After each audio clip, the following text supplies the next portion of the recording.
mean, our guys, have done a really good job of responding throughout this season. Again, we've had our ups and downs and, tough moments, but, you don't sit where we're sitting right now without being able to respond, and I thought our guys did a great job of it.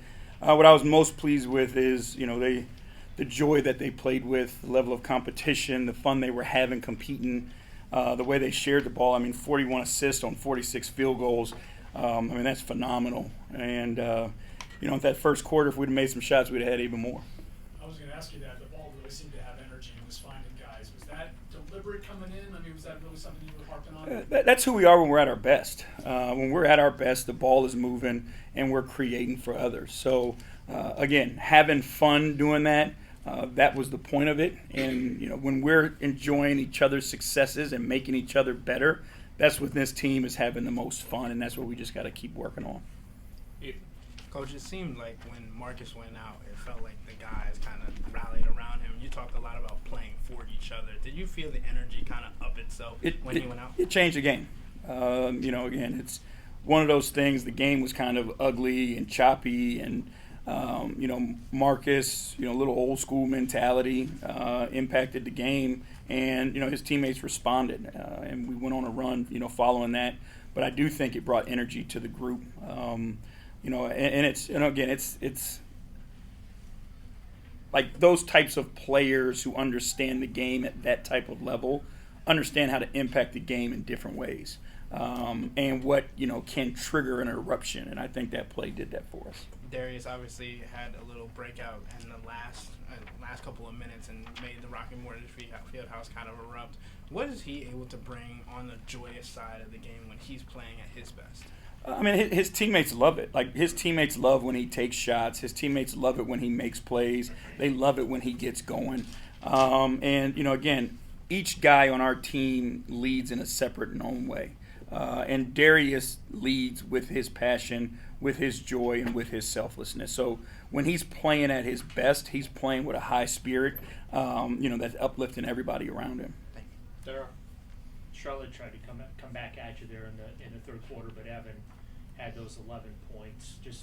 What type of difference was that in that quarter for you to allow you to maintain that distance, giving the opportunity in the fourth to put it away? Yeah, again, you're in the NBA. Teams are going to make runs. I thought we could have been better defensively. I think we could have stayed on edge a little bit more in that quarter. We gave them opportunities, but Evan was huge. You look at his line, and only being allowed to play limited minutes and what he was able to do, set a career high in assists, 17 points, 7 rebounds.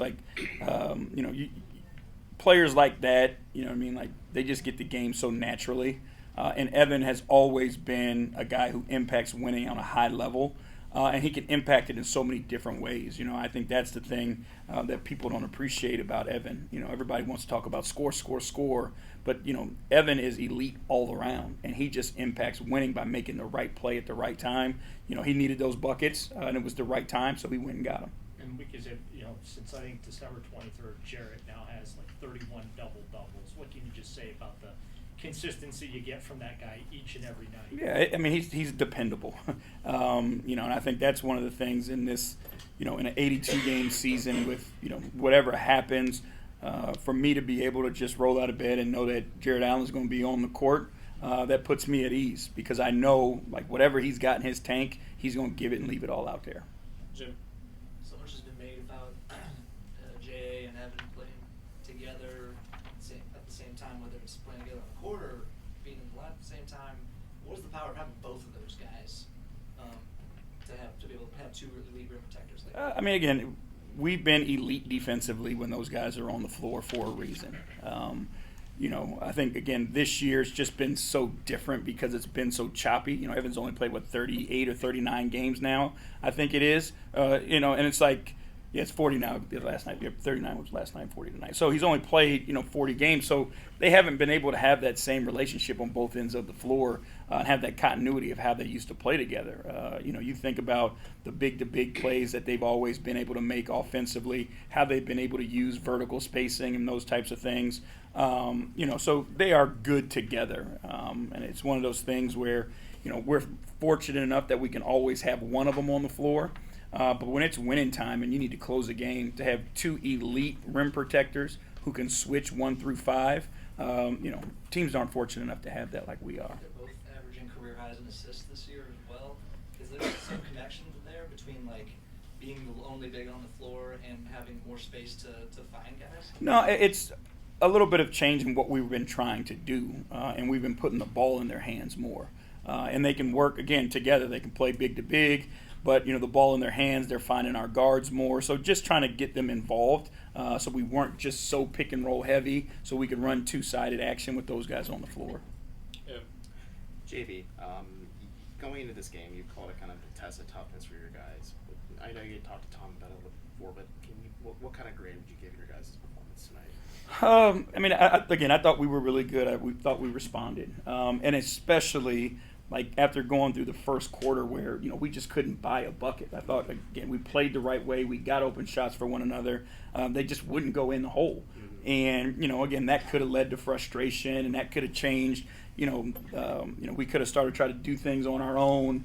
And take it upon ourselves to be the hero, but we stuck together and we kept playing the right way. And I thought, again, for the most part of the majority of the game, we did a great job on both ends. And actually, you're kind of leading me off my next question here. Charlotte seemed to make an effort to kind of wall off the interior for you guys in the first quarter, and eventually you stretched them out on the perimeter quite a bit, and then you found a lot of easier looks. Were you pleased with how your guys were able to just read and react to how the opposing defense was just playing them tonight? Yeah, we've got intelligent guys who are versatile in the plays and the way they can read the game.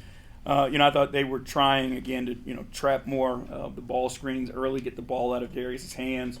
Now the ball's in our big guys' hands, and they were running in to kind of take away the paint, and then our big guys had to make the right read. And I thought they did that early. I just thought, the shots just didn't go. But we kept doing it, and it ended up working out for us. Last one, Jim. George 17 tonight, game high plus 19. I think he's shooting like 46% from 3 over his last 10 or 11. What has he found in the absence of some of these other guys? What has he found in his offensive game? I think every time guys are out, there's more opportunities. But, again, George came in 42% career three-point shooter. Learning a new system, playing with new guys, trying to figure out where your shots are going to come. It just takes a little bit of time. But, we knew the more George was on the floor, the more opportunities he was going to get, the more comfortable he got. Like, the ball's going to go in for George because he's elite at his job. Yeah, it's going to wrap